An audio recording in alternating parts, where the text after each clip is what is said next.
Hi friend, आज हम कुछ इंपॉर्टेंट क्वेश्चन कराएंगे। यूपी टेट सीरीज का, यूपी टेट स्पेशल का कुछ इंपॉर्टेंट क्वेश्चन सॉल्व कराया जाएगा, जो भी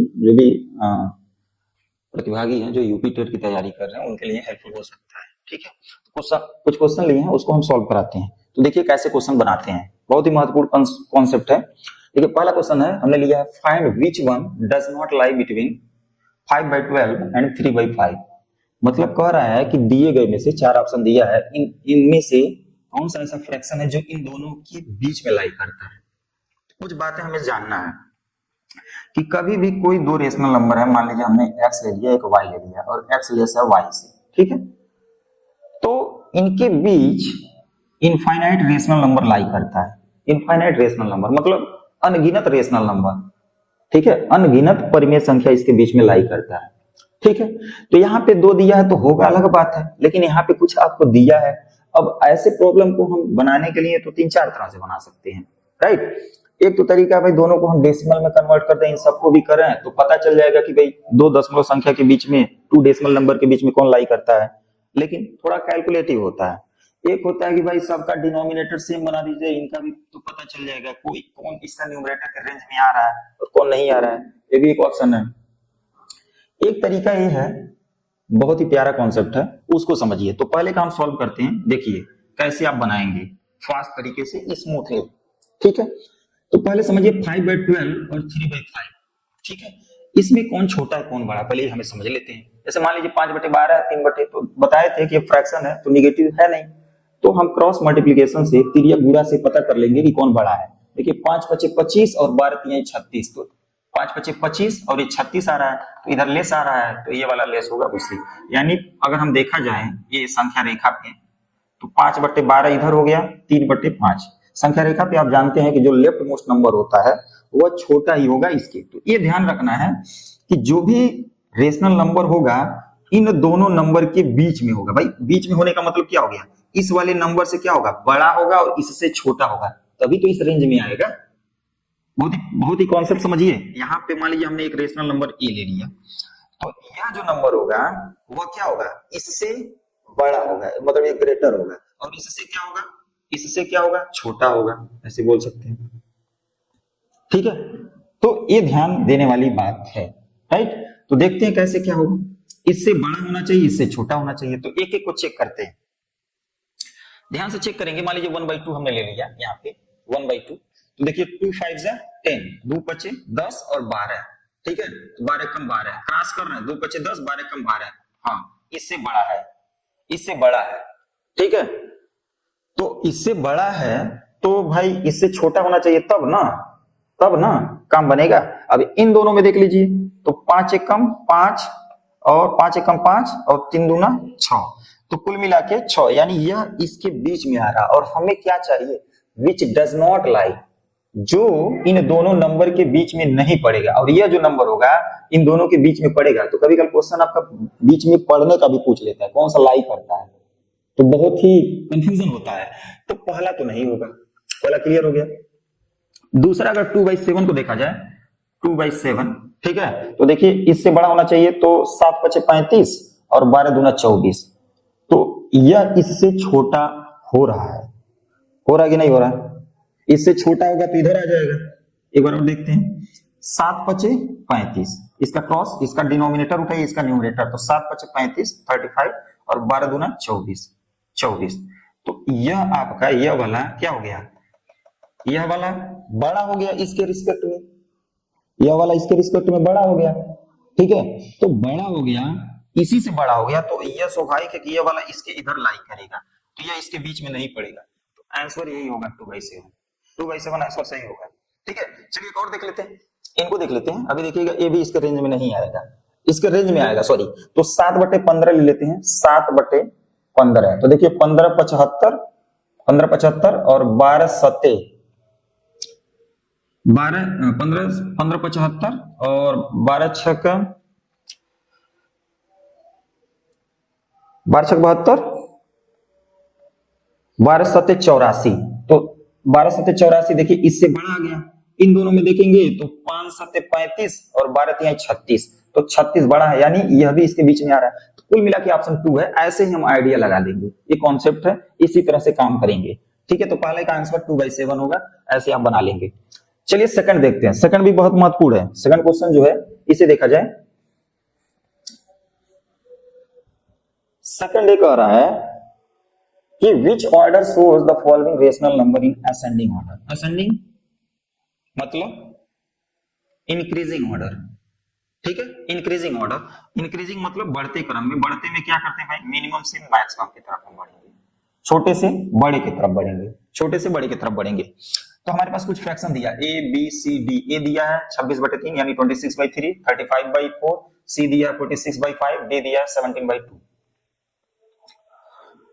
तो हमारा ऑप्शन दिया है ए बी सी डी, पहला ऑप्शन, बी डी ए सी दिया है, डी ए बी सी दिया है, ऐसे दिया है। तो चेक करते हैं भाई कैसे बनेगा। चलिए दूसरा नंबर का सलूशन लेते हैं। थोड़ा सा हमें समझना है, मान लीजिए 26/3, 35/4, 46/5, 17/2 ये दिया है, ये दिया है। यहां पे भी तो चाहे भाई डेसिमल में कन्वर्ट करके भी कर सकते हैं, अरेंज कर सकते हैं, ठीक है, क्रॉस से भी कर सकते हैं, क्रॉस से भी कर सकते हैं, कोई दिक्कत नहीं है। ठीक है, एक तरीका और है, ये सभी आपको ध्यान से देखेंगे तो ये सब आपका अनुचित भिन्न यानी इम्प्रॉपर फ्रैक्शन है, और इम्प्रॉपर फ्रैक्शन की वैल्यू हमेशा 1 से अधिक होता है। तो यहां पे सिंपल समझना है कि जिसकी वैल्यू डिवाइड करने पे भाई स्वाभाविक है जो ज्यादा आएगा वही बड़ा होगा। तो थोड़ा सा हम टाइम्स निकालते हैं, अगर ये देखा जाए इसका कितना गुना है, ठीक है, तो 3/24, 25, 26, 2 बचेगा, दशमलव लगा देते हैं, डेसिमल लगाते हैं, 3 6 जा तो 8.6 आ रहा है समथिंग। यहां पे देखिए अगर हम कर रहे हैं तो ये इसका कितना टाइम्स है, तो 4 8 जा 4/32, 3 बचा, डेसिमल लगाएंगे 30 हो जाएगा, 4 7 28, ठीक है। यहां पे देखिए 5 9 45, 5 दूना 10, इसका ये कितना हो गया, ये आपका 8.5 हो जाएगा, 2/16 दशमलव लगाएंगे ये। अब ध्यान से देखिए कि हमें लगाना क्या है भाई, लगाना क्या है असेंडिंग ऑर्डर में। तो असेंडिंग में सबसे छोटा देखिए किसका रिजल्ट आ रहा है, सबसे छोटा रिजल्ट 8.5 ए, ठीक है, यानी 17/2, ठीक है, ये सबसे लेस आएगा। इसके बाद ऐसे भी हम एरो लगा सकते हैं, सॉरी लेस देन का साइन लगा देते हैं। इसके जस्ट बाद आपका आएगा 8.5, 8.6, 8.7, 8.2, तो ये आपका 26/3, फिर यहाँ पे 8.35/4 और ये आपका 46/5, ठीक है। फिर समझिए 17/2 लेस देन होगा 26/3 से, लेस होगा 35/4 से, ये लेस होगा इससे, यानी यह सबसे बड़ा होगा और ये सबसे छोटा होगा। अगर अरेंजमेंट की बात करें तो देखिए ये 17/2 ये किसकी वैल्यू है, 17/2 डी, आप डी है, डी की वैल्यू है, यहाँ पे डी ले लेते हैं, तो डी आएगा। इसके बाद 26/3, 26/3 ए, ठीक है, तो डी ए कहीं दिखाई दे रहा है, डी ए वाला ऑप्शन नंबर सी सही है, D A B C, D A B C ऐसे हम बनाएंगे। तो ये चीजें दो इंपॉर्टेंट क्वेश्चन है, और भी क्वेश्चन देखते हैं, तो आशा करें दोनों क्वेश्चन समझ में आ रहा होगा।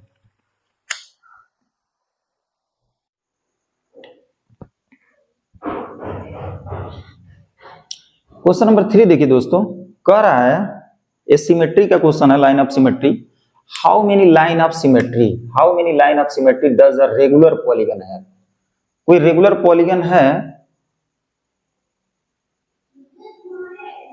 रेगुलर ऑक्टागन ले लेते हैं, रेगुलर पॉलीगन ऑक्टागन, ठीक है, ऑक्टागन है, ठीक है, रेगुलर ऑक्टागन पॉलीगन है। तो पहले समझिए लाइन ऑफ सिमेट्री क्या होता है भाई। अगर कोई फिगर है, if there exist a line of symmetry then it is a folded into 2 parts, तो दे ओवरलैप या दे कॉन्साइड, ठीक है। अगर कोई पिक्चर है वह आपका लाइन ऑफ सिमेट्री रखेगा तो जहां पे लाइन ऑफ सिमेट्री होगा वहां पे अगर उसे फोल्ड किया जाए तो फोल्ड करने पे ओवरलैप कर जाएगा, ठीक है। तो यहाँ पे हमें समझना है कि बहुत प्यारा कॉन्सेप्ट है कि रेगुलर ऑक्टागन पॉलीगन। तो ऑक्टागन पॉलीगन का पहले मतलब समझिए, पहले पॉलीगन क्या होता है।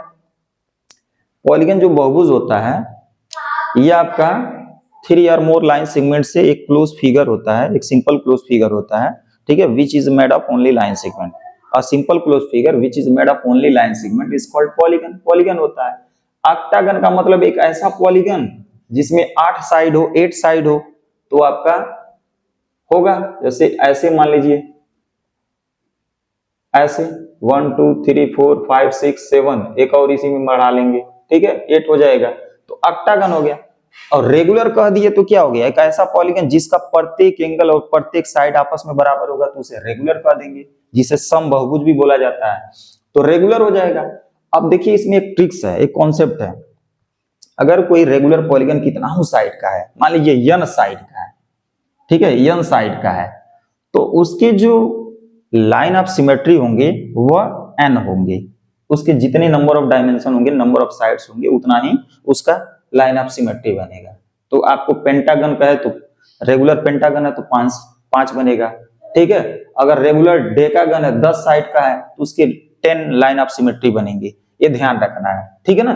तो यहाँ पे ऑक्टागन है तो यहाँ पे 8 आंसर सही हो जाएगा, ठीक है। अब यहाँ पे देखिए second question, how many line of symmetry does a rhombus है। तो रंबस क्या होता है, एक ऐसा पैरेललोग्राम जिसका पेयर ऑफ एडजेसेंट साइड आपस में बराबर हो जाए, ये रंबस है, ठीक है। तो रंबस का ध्यान दीजिएगा कि इसका लाइन ऑफ सिमेट्री कितना बनेंगे, 4 नहीं बनेगा, कंफ्यूज नहीं करना है, 2 बनेगा। कितना बनेगा, 2। कैसे बनेगा, देखो आप यहां से फोल्ड करोगे, इसके एलोंग फोल्ड करोगे यहां से, तो ये ओवरलैप नहीं करेगा, ठीक है, ये कोइंसाइड नहीं करेगा। हाँ, यहां से डायगोनली अगर फोल्ड करेंगे तो ये ओवरलैप करेगा, इधर से करेंगे तो ये ओवर, तो 2 लाइन ऑफ सिमेट्री बनेगा, ठीक है ना। कितने लाइन ऑफ सिमेट्री बनेंगे, 2 लाइन ऑफ सिमेट्री बनेंगे। तो ये पूछा जाता है, तो यहाँ पे आंसर क्या हो जाएगा, 2 हो जाएगा। तो क्वेश्चन नंबर 4 और 5 देखते हैं। क्वेश्चन नंबर 4 क्या है, A rectangle has an area 18 centimetre square. मतलब कोई रेक्टेंगल है, उसका जो एरिया है यानी क्षेत्रफल है वो 18 सेंटीमीटर स्क्वायर है। इफ इट्स लेंथ, यदि इसका लेंथ है, length and width are whole numbers, लेंथ और विड्थ एक होल नंबर है, मतलब कोई डेसिमल नंबर नहीं है, एक आपका क्या है, होल नंबर है। तो what is the greatest perimeter पूछ रहा है। थोड़ा सा क्वेश्चन ट्रिकी है, ठीक है, अगर आपका कॉन्सेप्ट क्लियर रहेगा तभी बना पाएंगे, अदरवाइज मिस्टेक कर सकते हैं। तो देखिए हमें क्या क्या है पूछा है और क्या क्या हमें समझना है। तो पहले समझिए, हमें रेक्टेंगल दिया है, तो ये आपका रेक्टेंगल है, ठीक है, मान लीजिए L है, ये B है, ठीक है, लेंथ और ब्रेथ दिया है, तो इसका जो एरिया होगा वह लेंथ इंटू ब्रेथ होता है, जो भी आएगा यूनिट स्क्वायर में आएगा, मान लीजिए यूनिट जो भी है वह स्क्वायर या स्क्वायर यूनिट में बोलेंगे। और इसका जो पेरीमीटर होता है 2 इंटू L प्लस बी, ये फार्मूला याद होना चाहिए, ठीक है। कैसे होता है ये हमें समझना भी है। एरिया क्या होता है, the amount of surface enclosed bye a closed figure is called its area. मतलब कोई बंद आकृति है कोई, तो उसके द्वारा जो घिरा हुआ जो रीजन है, जो प्लेनर रीजन है, उसकी जब हम मेजरमेंट करते हैं तो वो आपका एरिया कहलाता है, ठीक है। तो area is equal to length into breadth, ये बेसिक कॉन्सेप्ट में बताया जाता है कैसे एरिया निकालते हैं, यानी लेंथ का ब्रेथ में मल्टीप्लाई करेंगे तो ये सारे जो पोर्शंस है, जो इंक्लूडेड जो रीजन है, इन सब का एरिया हमें पता चल जाएगा, राइट। इस क्लोजर फिगर का perimeter equal to 2 into L plus B, perimeter that is a sum of length of boundary of a close figure is called perimeter. मतलब कोई क्लोज फिगर है तो उसके जो बाउंड्रीज हैं, जो भी है, सर्कुलर हो या साइड्स में हो, तो जो भी होगा उसका जो सम ऑफ बाउंड्रीज है या length of boundary, total length of boundary जो होगा वही उसका पेरीमीटर कहलाता है, ये ध्यान रखना है। अब हमें समझना है कि रेक्टेंगल का एरिया दिया है, तो हमें क्या दिया, दैट इज गिवन। तो गिवन है एरिया इज इक्वल टू दिया है 18 centimetre square, 18 centimetre square area दिया है। अब लेंथ और विड्थ का मतलब यहाँ पे समझिए चौड़ाई, यानी लंबाई और चौड़ाई, ब्रेथ, वह एक आपका होल नंबर, एक पूर्ण संख्या है। तो what is the greatest possible perimeter. तो पहले समझिए, जब भी ये मतलब ये जो एरिया आएगा, ये जो नंबर आएगा, ये क्या होगा, that is a product of length into breath, लंबाई और चौड़ाई का गुणनफल ही होगा ये नंबर्स। तो हम इसके पॉसिबल फैक्टर लिखेंगे। देखिए ध्यान से समझिएगा, फैक्टर्स जो होंगे, फैक्टर्स ऑफ 18 क्या बनेगा, अब समझिएगा। जैसे इसके फैक्टर्स बनेंगे ध्यान से देखिए, तो 1 से कटेगा, 2 से कटेगा, 3 से कटेगा, 6 से कटेगा, 9 से कटेगा, 18 से कटेगा। ये बात समझ में आ रहा है? पॉसिबल फैक्टर हो गया। अरे भाई 1 से डिवाइड होगा, 2 से डिवाइड, अब सोच रहे होंगे भाई यहाँ फैक्टर का क्या काम है। यहाँ पूछ रहा है ना what is the it's greatest, सबसे पॉसिबल पेरीमीटर, मतलब जो भी ये क्वांटिटी आ रहा है एरिया, ठीक है, तो हमें ऐसे दो डायमेंशन निकालना है, ऐसे ज्यादा से ज्यादा वैल्यूएबल डायमेंशन लेंथ और ब्रेथ को चूज करना है जिसका पेरीमीटर हमें सबसे ज्यादा मिले, सबसे ज्यादा पेरीमीटर मिले। तो इस क्वेश्चन को बनाने के लिए हमें पहले इसका फैक्टर लेना पड़ेगा। तो देखिए 1 2 3, ठीक है ना, इसके बाद 6 से भी कट रहा है, 9 से भी कट रहा है, 18 से भी कटेगा, ध्यान रखना है। अब हमें दो ऐसे फैक्टर लेना जिसका प्रोडक्ट 18 आ जाए। ठीक भाई, ये 18 एक ऐसे आया, लेंथ इंटू ब्रेथ आया है, तो लेंथ इंटू ब्रेथ का मतलब यहाँ पे समझिए 1 इंटू 18, ठीक है, 3 6 18 भी आएगा, चलिए 3 6 18, 9 2 18, ठीक है, 9 2 18। तो ये जो पॉसिबल आपका पेयर ऑफ प्रोडक्ट नंबर बन रहा है, उनका वैल्यू जो आ रहा है वो 18 भी आ जा रहा है, यानी 1 इंटू 18, 3 इंटू 6 एंड 9 2 2, और कोई पॉसिबिलिटी नहीं बन रही है। बात समझ रहा है? इन दोनों का प्रोडक्ट, इन दोनों का प्रोडक्ट, और सॉरी ये 18 का 1 में, ये 9 इंटू 2। अब मान लेते हैं जो भी पेरीमीटर होता है वह लेंथ और ब्रेथ का अगर हम सम ले लें, यानी आमने सामने की जो भुजा है, ठीक है, आमने सामने की भुजा ये बराबर होता है, यहाँ पे भी आमने सामने का, थोड़ा सा हिंदी में बोल रहे हैं समझ लीजिएगा जो लोग हैं, या इनका जो एडजेसेंट साइड्स है, तो ये मान लीजिए लेंथ ये ब्रेथ है, तो अगर इन दोनों को प्लस कर दें और इसका 2 टाइम्स करें तो काम बन जाएगा। तो हमें समझना पहले, तो यहाँ पे देखिए अगर 18 और 1 ऐड करेंगे तो ये क्या आया 19, यहाँ पे 6 और 3 क्या आएगा 9, यहाँ पे 9 टू 11 आएगा। बात समझ में आ रहा है? बात समझ में आ रहा है? फायदा क्या होगा अभी बता रहे हैं। अरे भाई लेंथ 2 बार ऐड होगा, ये L है तो ये भी L होगा, B है तो B होगा।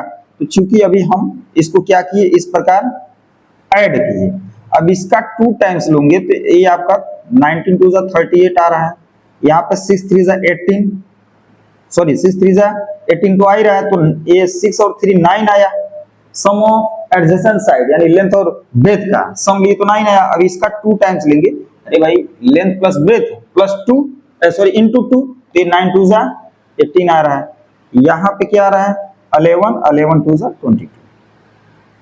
ये सब पेरीमीटर निकाल दिए हैं, ये सब पेरीमीटर का कॉलम हो गया, ये आपका समझ में आ रहा होगा, ठीक है। जैसे मान लिया जाए भाई, मान लीजिए अगर ये लेंथ है ये ब्रेथ है, ठीक है, लेंथ है ये ब्रेथ है, तो इन दोनों का अगर हम पेरीमीटर निकालना है इस डायमेंशन पे, ये डायमेंशन है, ये डायमेंशन बोला जाता है, एलबी के फॉर्म में जो है वो डायमेंशन कहलाता है। तो इसका जब हम ट्वाइस लिए तो ये बात आया, मतलब पेरीमीटर 38 आ रहा है, यहाँ पे इस वाले केस में 3 और 6 केस में 18 आ रहा है, 9 और 2 के केस में 22 आ रहा है। तो सबसे ग्रेटेस्ट पॉसिबल पेरीमीटर क्या होगा, इन सब में सबसे बड़ा पेरीमीटर क्या होगा 38 होगा। क्या होगा 38। तो इसका भाई आंसर जो बनेगा या सोल्यूशन जो बनेगा वो 38 बनेगा। क्या बनेगा 38। बहुत आसान है, ठीक है। ये नहीं हम डायरेक्ट भाई कर पाएंगे। अब यहां से देखिए, ये ध्यान रखना है, ये एक क्वांटिटी और दी रहती लेंथ तो ब्रेथ निकाल सकते थे, ब्रेथ दिया है तो लेंथ निकाल सकते हैं। तो यहाँ पे चूंकि हमें पॉसिबल पेरीमीटर पूछ रहा है, वो भी ग्रेटेस्ट पूछ रहा है, तो ये चीजें हैं। तो कभी भी इस तरह का अगर एरिया दिया तो इसके पॉसिबल फैक्टर निकाल लीजिए, और वे पॉसिबल 2 फैक्टर लीजिए या पेयर ऑफ 2 फैक्टर्स लीजिए, whose product is equal to area, right. Thereafter हम क्या करते हैं, जो भी लेंथ और ब्रेथ का जो डायमेंशन पॉसिबल बन रहा है उसके पेरीमीटर की वैल्यू निकालेंगे। पेरीमीटर में अगर स्मॉलेस्ट पूछ रहा है, ग्रेटेस्ट पूछ रहा है, तो जो भी जैसा पूछेगा उसके हिसाब से हम कैलकुलेट कर लेंगे। तो यहाँ पे पॉसिबल जो पेरीमीटर होगा, जो ग्रेटेस्ट पेरीमीटर होगा, दैट विल बी 38 होगा। आशा करें बात समझ में आ रहा होगा, 38 आएगा। चलिए अब सेकंड क्वेश्चन देखते हैं। इसका मतलब सेकंड क्वेश्चन का मतलब ये क्वेश्चन नंबर 6। क्वेश्चन नंबर 6 देखिए, ये भी काफी प्यारा क्वेश्चन है, आसान है। One side of rectangular field, one side of rectangular, मान लीजिए रेक्टेंगुलर फील्ड है, ठीक है, एक रेक्टेंगुलर फील्ड है, इसका एरिया दिया है। एरिया मतलब ए 0.5 हेक्टेयर है, ठीक है। और इसका एक डायमेंशन 125 मान लेते हैं, लेंथ ही मान लेते हैं, कोई दिक्कत नहीं है, ठीक है। वन साइड दे दिया, मान लीजिए हम लेंथ ही मान लेते हैं 125 मीटर से, तो अदर साइड पूछ रहे हैं, अदर साइड चलिए नहीं पता है, एक्स मान लीजिए, ठीक है, एक्स मान लीजिए, कुछ भी मान सकते हैं, कोई दिक्कत नहीं। तो पहले भाई समझो आप, यह मीटर में है तो जो रिक्वायर्ड डायमेंशन होगा वो भी मीटर में आएगा, और जो प्लॉट होगा मीटर मीटर वाले में तो एरिया का मीटर स्क्वायर में बनेगा। भाई यूनिट हमें सेम रखना है, यूनिट सेम रखने के लिए क्या करते हैं, हमें इस एरिया को भी जो है उसको भी तो चेंज करना पड़ेगा, उसको भी तो हम चाहते हैं, we want to change it in metre square. तो पहले समझिए हेक्टेयर क्या होता है। देखो भाई 1 हेक्टेयर जो होता है, 1 हेक्टेयर, एच का मतलब है हेक्टेयर, ठीक है।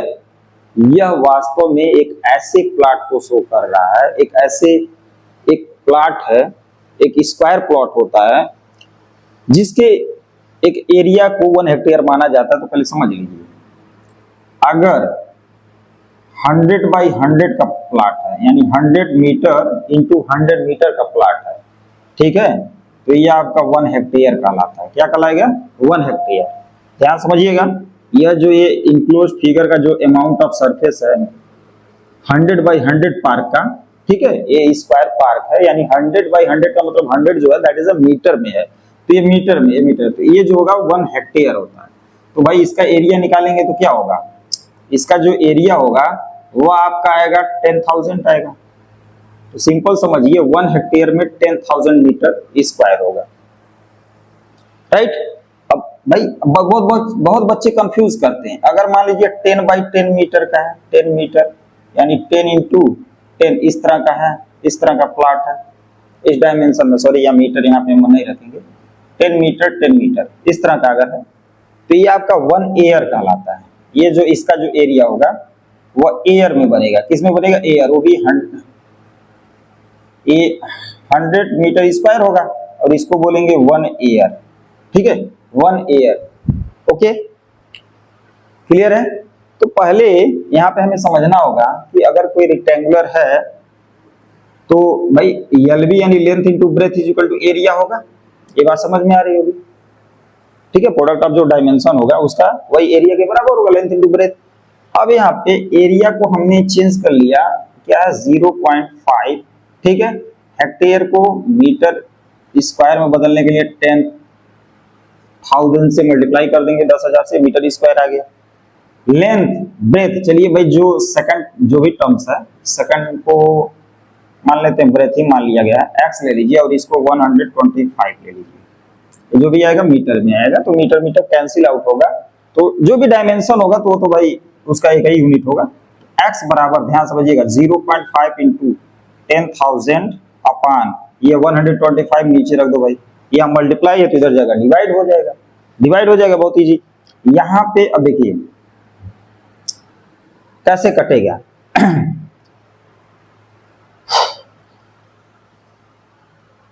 अगर इस डेसिमल को हटाना है, ठीक है, तो हम इस डेसिमल को हटाने के लिए नीचे आपको मल्टीप्लाई कर देते हैं 10 से, 10 से मल्टीप्लाई कर देंगे, ये पता है ऊपर का 10 से मल्टीप्लाई कर देंगे, ओके। एक कट गया, 0 0 कट गया, 5 से काट दीजिए, 5 2 जा 10, 5 5 जा 25, 25 125। अब देखिए 25 से काट दीजिए, 25 चौको 100 और 1 0 1 यानी 40। x बराबर कितना है? 40 मीटर। x कितना है? 40 मीटर। तो कह रहा है क्वेश्चन में कि find the other sides in metre, मतलब हमें अदर साइड को मीटर में निकालना, तो मीटर में निकाल दिए, तो देयरफॉर जो अदर साइड्स होगा वो क्या हो जाएगा? 40 मीटर हो जाएगा। तो ठीक है, बात समझ में आ रहा होगी। ऐसे जो भी पॉसिबल क्वेश्चन बनेंगे वो सॉल्व कराया जाएगा। आशा कर रहे हैं कि जो भी हमने 6 क्वेश्चन सॉल्व कराए हैं आपको समझ में आ रहा है। अगर ये वीडियो आपके लिए हेल्पफुल है तो ज़्यादा से ज़्यादा लोगों के बीच में शेयर कीजिए, लाइक कीजिए, कमेंट्स कीजिए। ठीक है, मिलते हैं नेक्स्ट वीडियो में, तब तक के लिए बाय बाय।